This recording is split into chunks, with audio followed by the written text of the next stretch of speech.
In this video, we will show you how to delete blank rows in Microsoft Excel.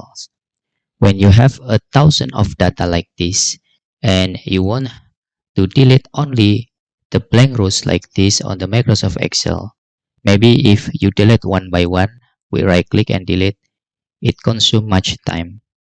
And in here, we will show you how you can delete automatically the all blank rows here. Okay, the first step, you need to click the first row that contain your data. In my case, this is my first row that have a data because the number one row is just title. Okay, click this and scroll down until the end of your rows that contain your data. After you scroll down, hold shift button on your keyboard. Okay, then after you hold the shift on your keyboard, press left click on your mouse. It will select all rows that contain a data like this.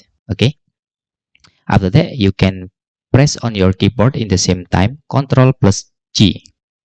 Okay, just Ctrl plus G like this. After that, click special, then select blanks and click OK. After that, all the rows with blanks will select it. Just select off the one rows and right click there.